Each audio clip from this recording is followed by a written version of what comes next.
Good morning guys, योग academy आप सभी का स्वागत है। आज है 12 नवंबर और 12 नवंबर से जितने भी महत्वपूर्ण क्वेश्चन बन सकते हैं आज हम डिस्कस करेंगे। दोस्तों आज विश्व के प्रमुख मरुस्थल को भी हम देखेंगे। तो चलिए शुरू करते हैं। पहला क्वेश्चन है, हाल ही में राष्ट्रीय शिक्षा दिवस कब मनाया गया? तो हाल ही में राष्ट्रीय शिक्षक दिवस 11 नवंबर को मनाया जाता है। हर साल नेशनल एजुकेशन डे 11 नवंबर को मनाया जाता है। ये दिन स्वतंत्र भारत के पहले शिक्षा मंत्री मौलाना अबुल कलाम आज़ाद की जयंती पर मनाया जाता है। मौलाना अबुल कलाम आज़ाद भारत के पहले शिक्षा मंत्री थे और इनको 1992 में मरणोपरांत भारत रत्न से भी सम्मानित किया गया है। अभी प्रेजेंट टाइम पर जो शिक्षा मंत्री हैं वो हैं रमेश पोखरियाल जी। और ये जो राष्ट्रीय शिक्षक दिवस है इसको जो मनाने की जो घोषणा की गई है वो की गई है अपने मानव संसाधन विकास मंत्रालय के द्वारा की गई थी 2008 में। 2008 से ये हर साल मनाया जा रहा है। चलिए नेक्स्ट क्वेश्चन देखते हैं। विप्रो लिमिटेड के अध्यक्ष कौन है? विप्रो लिमिटेड के अध्यक्ष हैं अजीम प्रेम जी। विप्रो लिमिटेड के अध्यक्ष हैं और अजीम प्रेम जी भारत के सबसे ज़्यादा दानवीरों की सूची में नंबर 1 है और इनके द्वारा जो दान किए गए हैं वो किए गए हैं 7,904 करोड़ रुपए दान किए गए। दूसरे नंबर पर हैं शिव नादार और तीसरे नंबर पर हैं मुकेश अंबानी। शिव नादार जो हैं वो है अपने एसीएल टेक्नोलॉजी के संस्थापक हैं और मुकेश अंबानी रिलायंस इंडस्ट्री के अध्यक्ष हैं। चलिए नेक्स्ट क्वेश्चन देखते हैं। हाल ही में भारत और मालदीव ने कितने समझौतों पर हस्ताक्षर किए? तो भारत और मालदीव के बीच में अभी हाल ही में 4 समझौतों पर हस्ताक्षर हुए। मालदीव की बात करें तो मालदीव के जो राष्ट्रपति हैं वो हैं इब्राहिम मोहम्मद सोली। यहाँ के राष्ट्रपति, यहाँ की जो राजधानी है वो माले है और यहाँ की जो मुद्रा है वो है मालदीव रुपया, यहाँ की मुद्रा है। चलिए नेक्स्ट क्वेश्चन देखते हैं। हाल ही में किस देश के प्रधानमंत्री खलीफा बिन सलमान अल खलीफा का निधन हो गया है? बहरीन के प्रधानमंत्री थे और इनका अभी हाल ही में निधन हो गया है। बहरीन की बात करें तो बहरीन की जो राजधानी है वो मनामा है और यहाँ की जो मुद्रा है वो दिनार है। डिजिटल ऑनलाइन मीडिया प्लेटफॉर्म को किस मंत्रालय के अधीन कर दिया गया है? तो डिजिटल जो ऑनलाइन मीडिया प्लेटफॉर्म है अब वो किसके अधीन होगा? ये होगा सूचना और प्रसारण मंत्रालय के अधीन होगा। जो सूचना और प्रसारण मंत्री हैं वो हैं प्रकाश जावड़ेकर। दुनिया का पहला 6G एक्सपेरिमेंटल सैटेलाइट किसने लॉन्च किया? तो ये चीन ने अभी हाल ही में लॉन्च किया है 6G एक्सपेरिमेंटल सैटेलाइट और ये 5G से 100 गुना तेज होगा। बात है चीन की, तो चीन की जो राजधानी है वो बीजिंग है और यहाँ की जो मुद्रा है वो रेनमिनमी है और यहाँ के जो राष्ट्रपति हैं वो शी जिनपिंग यहाँ के राष्ट्रपति हैं।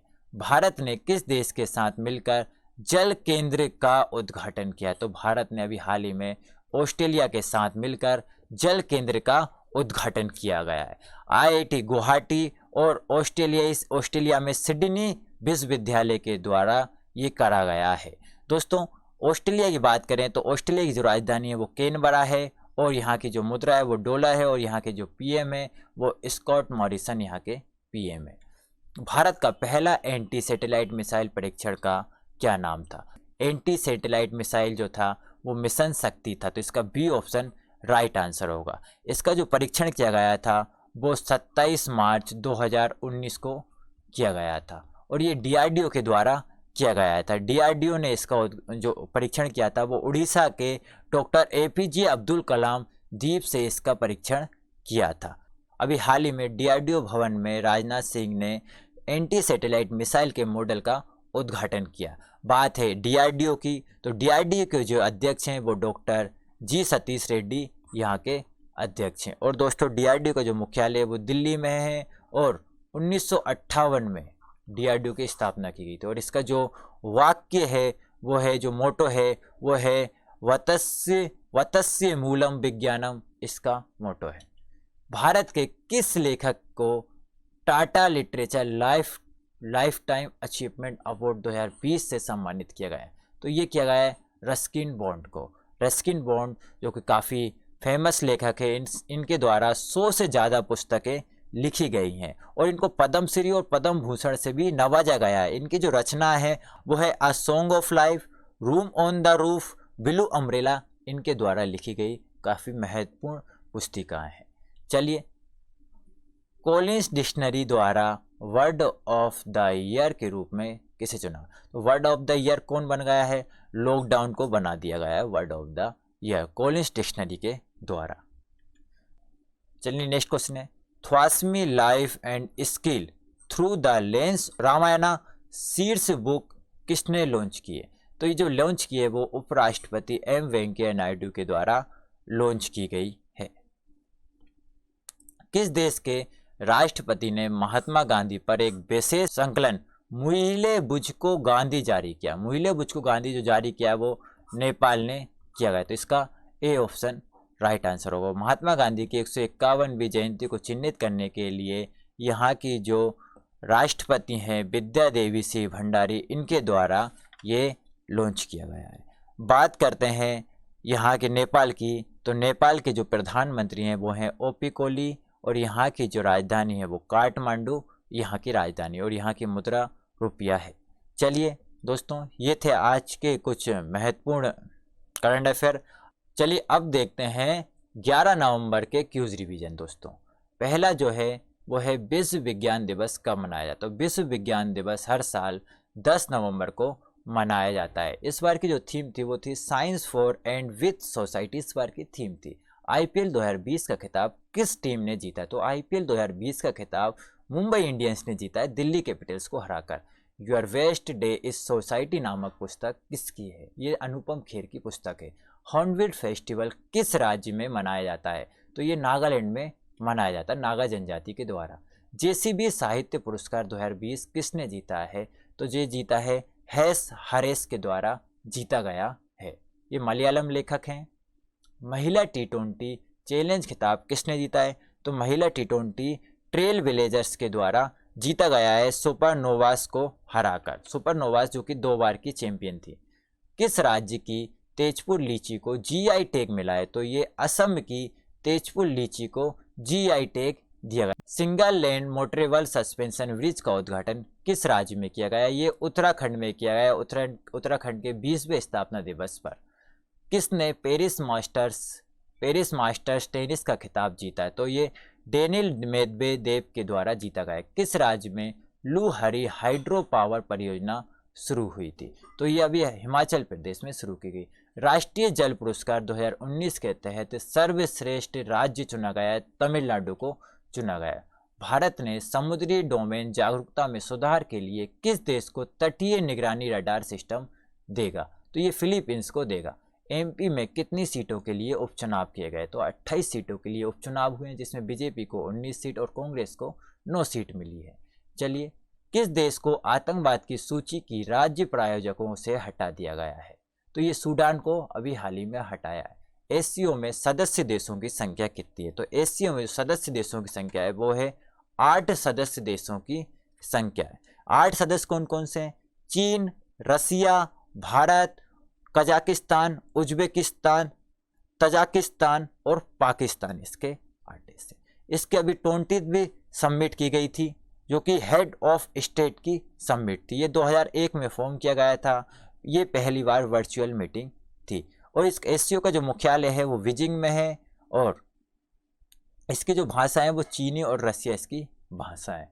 चलिए दोस्तों, अब देखते हैं विश्व के मरुस्थल। दोस्तों काफ़ी इंपॉर्टेंट है विश्व के मरुस्थल। मरुस्थल होता है क्या है? जो बारिश है वो 25 सेंटीमीटर से कम हो, उसको कहते हैं अपन मरुस्थल। मरुस्थल को जो डिवाइड किया गया है वो 4 भागों में किया गया है। कौन कौन से भागों में किया गया है? एक होता है उपोष्ण में कटिबंधीय मरुस्थल, दूसरा होता है तटीय मरुस्थल, तीसरा होता है ठंडे मरुस्थल, और चौथा जो होता है वो ध्रुवीय मरुस्थल होते हैं।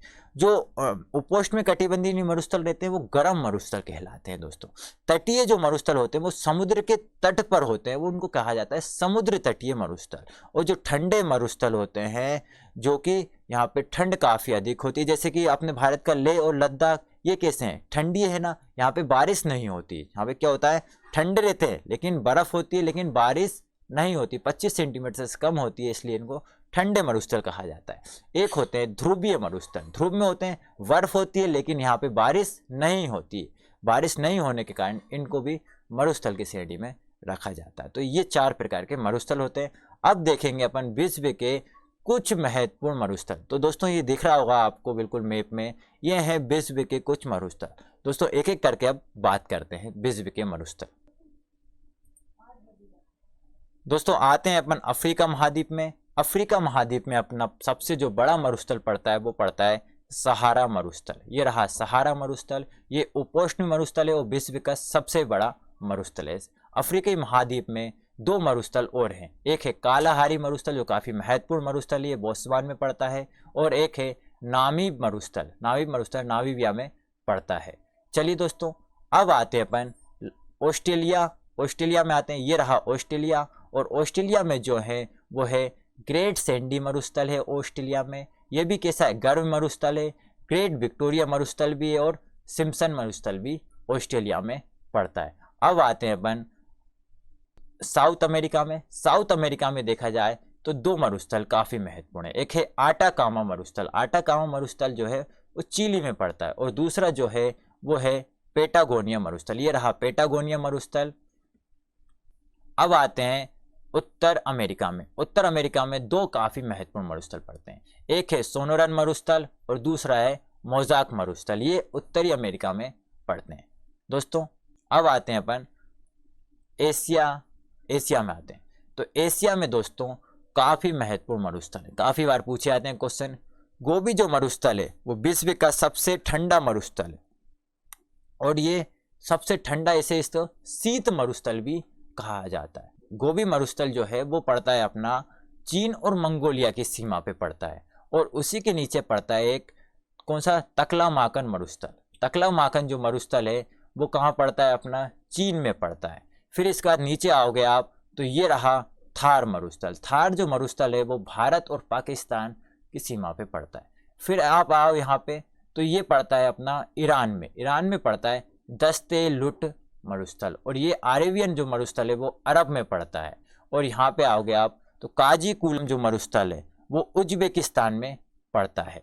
और ये रहा काराकुम मरुस्थल। काराकुम जो मरुस्थल है वो तुर्कमेनिस्तान में पड़ता है। ये थे दोस्तों कुछ विश्व के महत्वपूर्ण मरुस्थल जो कि काफ़ी बार इनसे क्वेश्चन पूछे जाते हैं।